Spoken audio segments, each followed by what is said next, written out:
The government's reforms, reorganisation of politics around the country appears to be in big trouble. The idea, as far as I can gather, was to basically merge all the politics into one organisation, run or headquartered in Hamilton, I suppose, in the interests of efficiency. But it doesn't appear to be working. What should the government do? How does it get out of this mess? Well, we're joined now by the National Party's tertiary education spokesperson, Penny Simmonds, who was a former education sector CEO. Penny, welcome to the program. Thank you very much for joining us. Good morning, Sean. Lovely to be here. All right, look, give us some background first. What were, for the uninitiated, changes? What were these reforms going to do and what were they meant to achieve? Well, we don't know because the Minister didn't do that due diligence before he did the merger. So there were some problems in the sector with funding. A lot of funding had been taken out of the sector over a number of years, and there were 6 or 7 polytechnics that were in financial trouble, some because they were too small to be economically viable, some because they were not being well managed and well governed. And the Minister had this ideological project of merging them all together, and that would somehow magically fix the problem. A number of us, most of the submissions he got in his consultation over this, and a number of the experienced CEs said, actually you need to fix the problem in the polytechnics that are not performing well first, because that's where the issue is, and simply pushing them all together doesn't fix that issue. Now, if you were a private person and you wanted to spend $200 million, and this is what the Minister spent, $200 million to consult and then merge them all together, you'd need a good business plan. You'd need to know what the efficiencies were going to be, when you were going to get a return on the investment, what the return on investment would be. But none of that was done. And that's clearly obvious when the Minister jots in handwritten notes on the report that came out recently from TC saying, well, what efficiency is going which to come minister, with by the way, which minister are we talking about here? Chris Hipkins. It's Chris Hipkins, okay, yeah. So what has happened? So the plan's got together. What has happened so far with the polytechs? So what's happened so far is the head office has been set up with a chief executive earning over $600,000. Sorry, hang on. Just checking. Earning over how much? Over $600,000. That's more than the Prime Minister gets paid. Oh, it's quite a lot of money. It is quite a lot of money. And then almost 200 people employed in head office, none of whom do any teaching or run any services for students. So immediately you've got this enormous overhead that's going on to every teaching campus. So it shouldn't be a surprise that it is now more expensive than it was before, because he spent $200 million and made the financial problem more than twice as bad as it was. Okay, what about the polytechs themselves?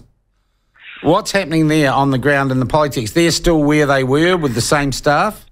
Yeah, pretty much, but they have been prevented from carrying on business as usual. So the enrolment numbers are down.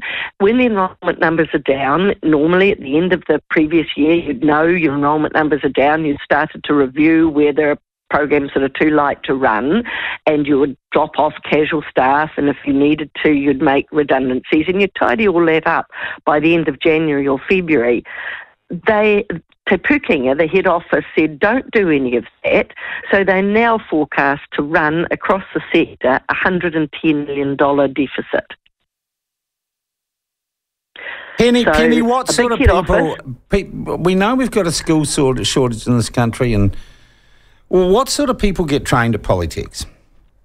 Oh, look, it's incredibly important. We train all the tradies, all the nurses, well, most of the nurses, hospitality workers, chefs, IT, ag, hort. It's an incredibly important sector because it trains all those people that do and make and fix things for us in the country. So our economy needs these people. Gosh, particularly nurses, particularly hospo workers, particularly agricultural workers. In fact, you're right, tradespeople, all of them. Yes. So Yes, are we seeing an impact now on the ability of polytechnics to get people into training, to do their job, to educate them, to be contributors to the economy?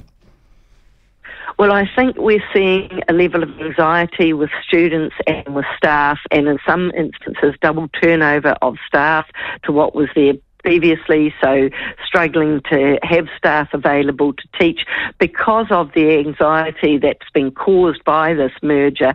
And now we're looking at the possibility of several hundred people having to be made redundant because of this enormous deficit they've allowed to blow out.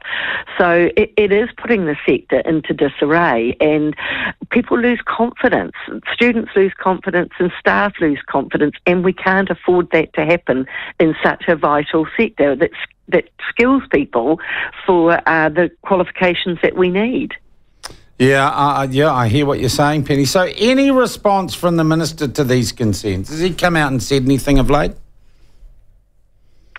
Well, he's jumping up and down. The chief executive has gone now on leave, personal leave. Hang on. What's the name of the chief executive? Stephen Town. He's gone on. What do you mean gone on leave? Personal leave. Well, we all know what personal leave means, don't we, Penny? He's in trouble. Well, I'm not. I'm not going to make judgments there because, honestly, Sean, whoever's leading it, they're on a hiding to nothing because they can't win with this. They can't make it work. It's the model that the minister has put in that's flawed. It doesn't matter who you put in there. It's not going to work.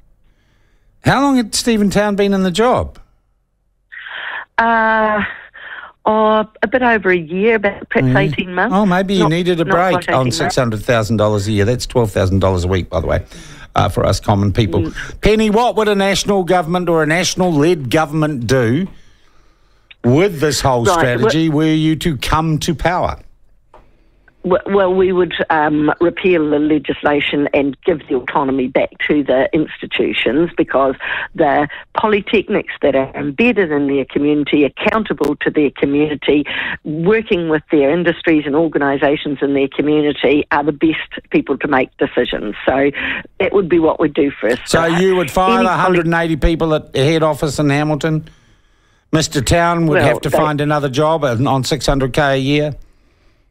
There's no need for those people. So, yes, get rid of that whole overhead straight away because that is just tens of millions of dollars of overhead.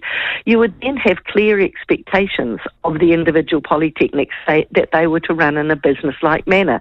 And if there were still pockets that weren't, you would put experts in from the other polytechnics to look at what they were doing wrong because there's very clear ratios that you have to get right to run a successful polytech. The number of students in a class, the number of hours in a program, the number of hours that teachers teach.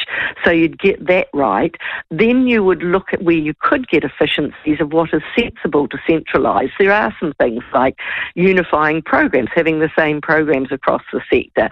Things like one template for regulatory things that you have to report on. So there are some things that you could do that would bring about efficiencies, but they are at the margins. The big things are getting the institutions running in a business-like manner. Penny, I thank you very much indeed for your time and for discussing. Well, I think it's an important story, given, as you said, and as you pointed out, those who are getting trained and the skills that are being taught at our polytechs. It is a sector we have to take care of and that runs properly. I thank you very much indeed for your time. That is Penny Simmonds. She is the National Party spokesperson for tertiary education. I went to a polytech, not afraid to admit. It's turned into a university now, Massey University. But I went to what was then Wellington Polytechnic to study, journalism. I don't know that I learned a lot. It's more learn on the job as you go sort of thing, journalism. Maybe we'll raise that with Chris Hipkins. By the way, Stephen Town, the chief executive on the $600K a year or $12,000 a week, he's not on personal leave, he's on special leave. And I think we all know what that means, don't we?